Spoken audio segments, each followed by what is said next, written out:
Midi Lorraine sur RCF en Lorraine.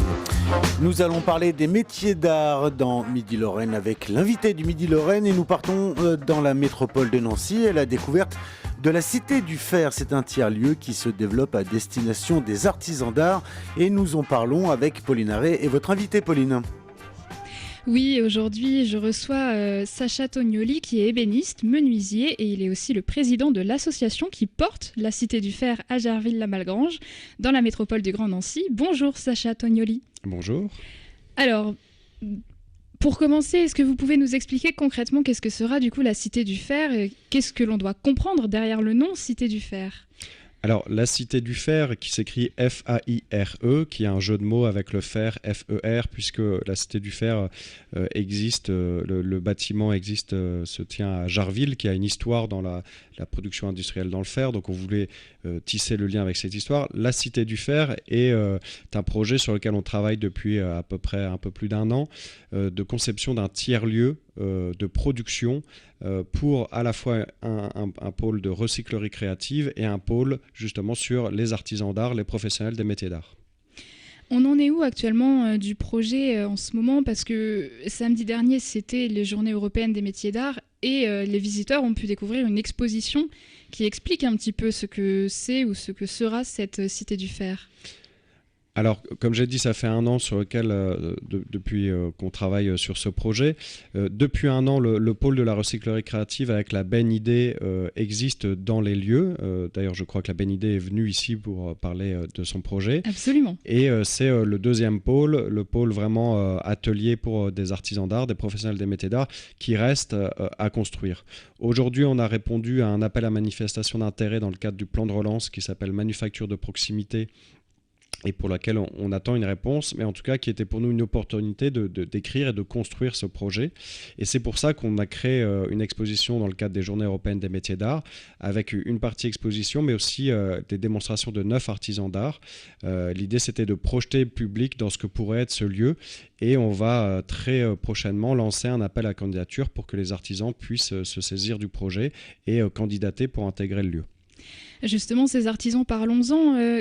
Quel type de produits ils pourraient proposer, créer dans ce lieu ? Est-ce que ce sera principalement des meubles, par exemple ? Alors, ça ne sera pas que forcément du meuble. Ça, par exemple, moi qui suis ébéniste, ça sera principalement mon activité. L'idée, en fait, c'est que l'ensemble des métiers d'art qui travaillent l'ensemble des matériaux, principalement d'ailleurs dans notre région, puisque notre région est connue internationalement pour son travail du verre, du fer, du bois. Et on n'a vraiment pas conscience de ça, mais vraiment notre région est connue pour ça. L'idée, c'est que l'ensemble des professionnels qui travaillent ces matériaux puissent se retrouver sur place. Et d'ailleurs, dans le cadre des GEMA, on avait autant un tailleur de pierre, un forgeron, un ébéniste, une tapissière, une verrière. Et l'idée, c'est qu'il n'y ait pas de limitation dans les matériaux. Au contraire, c'est voir comment on peut accueillir et faire en sorte que ces gens-là puissent créer leurs ateliers sur place et avoir des synergies, des collaborations. Parce que derrière tout ce projet-là, qui répond à des attentes et à des besoins très spécifiques des artisans d'art, c'est aussi de réinsuffler l'esprit de l'école de Nancy au XXIe siècle. Si je comprends bien, ce tiers-lieu, il répond aussi à deux problématiques que les artisans d'art peuvent rencontrer. D'un côté, la difficulté à avoir un espace où s'établir et de l'autre, le coût d'investissement des machines. Votre tiers-lieu qui pourrait éventuellement créer des synergies, est-ce qu'il vise particulièrement les jeunes qui se lancent dans leur entreprise ? Oui, en effet, c'est une des problématiques aujourd'hui. C'est-à-dire que la région Grand Est est pilote dans les métiers d'art avec un ensemble de dispositifs de formation qui est vraiment reconnu à travers la France entière et beaucoup de gens extérieurs à la région viennent se former dans notre région.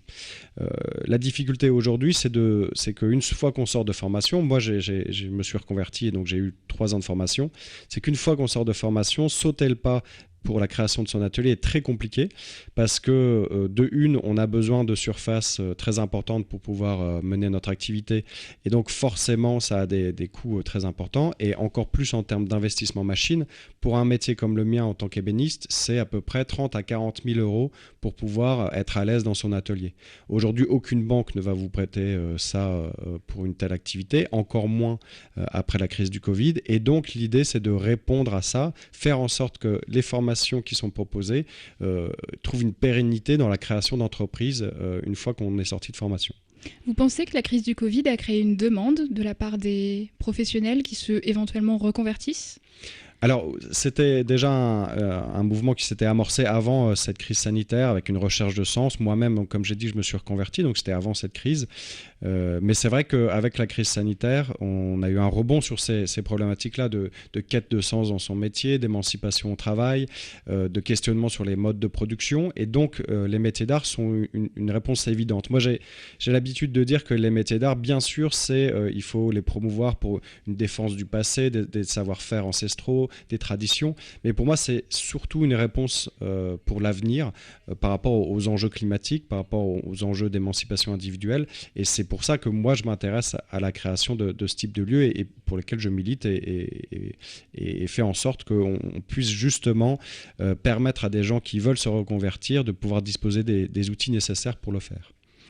En vous entendant parler, je ne peux pas m'empêcher de penser à l'école des Compagnons du Devoir qui se situe à Jarville aussi et qui n'est pas forcément destinée à des jeunes, entre guillemets.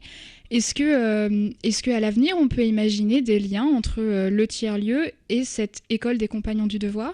Alors, bien sûr, en tout cas, on le souhaite. Aujourd'hui, on n'a pas encore de discussion très poussée entre la Cité du Fer et les Compagnons du Devoir, si ce n'est à travers, bien sûr, la commune de Jarville et avec son maire Vincent Matron, qui, justement, en visitant les Compagnons du Devoir, s'est aperçu, et je ne voudrais pas dire n'importe quoi, mais de ce que j'ai compris, c'est qu'apparemment, il n'y a plus de Jarvillois, voire même de personnes de la métropole du Grand Nancy, qui a été formée à l'école des Compagnons depuis plusieurs années.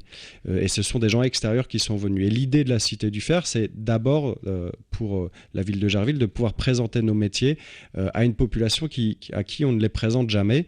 Et l'idée, ce serait justement de convaincre des Jarvillois de pouvoir exercer nos métiers, donc se former. Et une des écoles de formation qui existent sur notre territoire, c'est bien sûr l'école des Compagnons. Et par ailleurs, pour les compagnons qui sortiraient de leur Tour de France, qui auraient été formés par les compagnons, ils ont les mêmes problématiques que des artisans sortis d'autres formations, c'est de pouvoir installer leur atelier. Et on serait bien sûr très content de pouvoir accueillir des compagnons dans la Cité du Fer. On l'entend quand vous parlez, la ville de Jarville vous soutient beaucoup, elle vous a d'ailleurs mis le local à disposition. Est-ce que c'était un choix vraiment défini de base de s'établir à Jarville ? Comment ça s'est fait ? Alors en fait, c'est le fruit de rencontres. En fait, quand j'ai rencontré Vincent Matron après son élection aux élections municipales, donc c'était en mars 2020 de mémoire, moi je lui ai parlé des problématiques des artisans d'art et il s'est rendu compte durant la campagne que la ville était propriétaire d'un lieu de plus de 4000 m². Sur lequel il n'y avait aucun projet, c'était vraiment un simple lieu de stockage.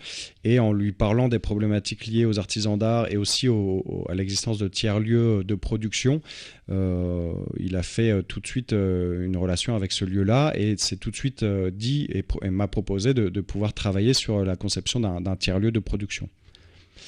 Aujourd'hui, la ville de Jarville, du coup, met à disposition les lieux et nous accompagne dans la création de ce lieu-là. Et on essaye de faire en sorte que d'autres partenariats existent, puisque la ville de Jarville ne peut pas porter à elle seule ce projet.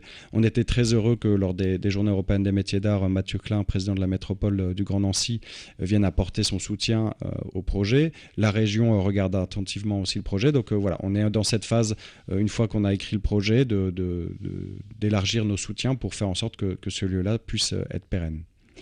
Un beau projet. Je me demandais aussi, est-ce que les tiers-lieux ne viennent-ils pas quelque part casser un peu l'idée d'un professionnel qui soit isolé dans son atelier ? Parce qu'on a parlé un peu de cet isolement à la sortie de la formation, mais géographiquement aussi, ça peut éventuellement créer un réseau et vous rapprocher des villes quelque part. Oui, bien sûr, c'est une des problématiques, c'est-à-dire qu'aujourd'hui, quand on est artisan d'art, la seule manière de créer son atelier, généralement à 99%, c'est d'aller à au moins 1 heure de la plus grande ville du département, pour des raisons strictement financières. C'est d'autant plus compliqué pour nous parce que la population aujourd'hui des professionnels des métiers d'art a évolué, on est davantage des urbains, mais pire encore, c'est que notre clientèle est quand même essentiellement urbaine et donc on s'éloigne de notre clientèle pour pouvoir ne serait-ce qu'exercer notre activité. Donc justement l'idée c'est d'abord de faire en sorte qu'on puisse rapprocher les artisans d'art des villes Moi, en fait, avant de me reconvertir, j'ai voyagé pendant 1 an et c'est ce qui m'a frappé. J'ai traversé des pays dans lesquels les artisans sont encore très présents dans les cœurs de ville et c'est complètement frappant de voir qu'en France, vous n'avez quasiment plus aucun artisan dans le cœur des villes. Et la deuxième chose, c'est en effet, et ça revient aussi à ce que je disais sur l'école de Nancy, c'est-à-dire que plus vous concentrez des gens sur un lieu et plus vous avez des synergies, des collaborations qui naissent. C'est d'ailleurs, l'école de Nancy est venue d'un processus, d'un contexte historique dramatique, c'est-à-dire l'annexion de 3 départements, l'Alsace et la Moselle, à l'Allemagne, qui a fait que les artistes et artisans d'art se sont regroupés à Nancy et c'est ce qui a créé en fait l'école de Nancy. Donc l'idée, c'est modestement de pouvoir recréer cet esprit-là. Est-ce que ce serait pas un peu le début d'une nouvelle dynamique vertueuse en France, de façon plus générale, parce qu'on a d'un côté des personnes de plus en plus intéressées par les métiers d'art, on parlait tout à l'heure de quête de sens, et puis de l'autre côté, est-ce qu'on n'aurait pas aussi un regain d'intérêt de la part des clients pour des produits qui soient bien faits, qui soient faits localement et qui soient uniques aussi ? Si, bien sûr. On est dans cette phase de transition qui est à la fois compliquée du coup pour les professionnels, mais qui est aussi un challenge et qui est très intéressante. C'est-à-dire qu'on a d'un côté en effet des gens qui se reconvertissent dans une quête de sens sur leur métier, sur leur production, et en effet une clientèle qui est de plus en plus attentive à ce qu'elle consomme.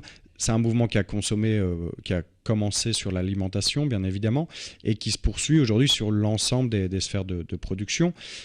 Et puis, il y a l'idée aussi derrière d'un changement de paradigme, c'est-à-dire que depuis, on va dire, la grande consommation, etc., l'idée de se transmettre, par exemple, moi qui suis ébéniste, des meubles de génération en génération était finie, c'est-à-dire qu'on achetait du mobilier qui durait 2 ans, et puis ensuite on en changeait. Et maintenant, les gens sont prêts de plus en plus, avec bien sûr leurs moyens, mais à faire en sorte de mettre un peu plus dans leur mobilier, avec en tête le fait que ce mobilier va durer plusieurs dizaines d'années, voire potentiellement puisse se transmettre. Et c'est le cas sur l'ensemble des métiers, que ce soit les verriers, les tapissiers, etc.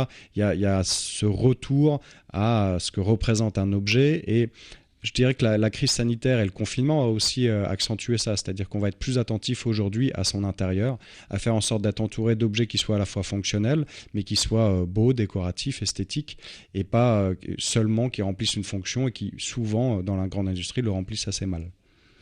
Vous parliez un peu de cette société de consommation. Je me suis un petit peu intéressée au sens du terme de tiers-lieu, et l'Agence nationale de la cohésion des territoires et la Convention citoyenne pour le climat s'accordent à dire que ce sont des espaces dans lesquels s'incarne la volonté d'une communauté de citoyens d'aller vers un monde meilleur. Est-ce que vous diriez que la Cité du Fer permettra d'aller vers un monde meilleur ?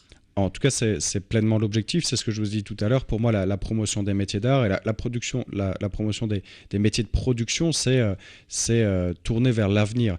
Et c'était l'idée d'ailleurs d'avoir ces 2 pôles, le pôle recyclerie créative qui inscrit clairement et directement le projet dans une dynamique écologique et sociale, et la partie métiers d'art. Toute notre ambition, ça va être en effet de pouvoir être pérenne et de présenter nos métiers à des publics différents, d'avoir des synergies et faire en sorte que le tiers-lieu soit un espace qui soit ouvert sur l'extérieur et qui aille à l'extérieur justement à la rencontre du public, présenter nos métiers, présenter nos process. Donc oui, l'ambition, elle est là. Elle est à la fois de répondre à une attente spécifique et à des besoins des artisans d'art, mais elle va au-delà en effet de cette simple réponse pragmatique. Pour terminer notre entretien et aussi pour résumer un peu, quel message on pourrait adresser aux jeunes et aux moins jeunes intéressés par ces métiers mais qui hésitent ? Je pense que le plus important, c'est de rencontrer un maximum de personnes qui exercent ces métiers-là et de ne pas se mettre de limites. Moi, j'ai eu la chance, bien sûr, de faire des études, mais jamais on ne m'a présenté des métiers dits manuels, même si pour moi, j'ai jamais autant utilisé mon cerveau que depuis que je suis ébéniste. Mais voilà, ne vous fermez pas des voies, et à l'inverse, pour des jeunes qui ne seraient pas forcément aujourd'hui à l'aise dans l'école générale, etc., dites-vous que des métiers comme les miens, ébéniste, verrier, tapissier, etc., ce sont des métiers qui sont des métiers d'avenir et qui peuvent justement être une réponse à ces publics-là. Et surtout, moi, ce qui m'intéresserait, c'est par exemple, la Cité du Fer va être à 2 pas de la Californie, donc qui est un des quartiers les plus populaires du département. Au-delà du fait de présenter nos métiers à ces jeunes-là et d'être peut-être une réponse à eux, moi, ce qui m'intéresserait, c'est de savoir ce qu'ils vont apporter à nos métiers et leur imaginaire, leur création dans nos métiers. Merci Sacha Tognoli de nous avoir parlé de la Cité du Fer. Je rappelle que vous êtes ébéniste et menuisier. Bon week-end à vous et puis bon week-end à vous aussi, Roman. Eh bien, merci Pauline, très bon week-end, très bon week-end. Merci les artisans et vive l'artisanat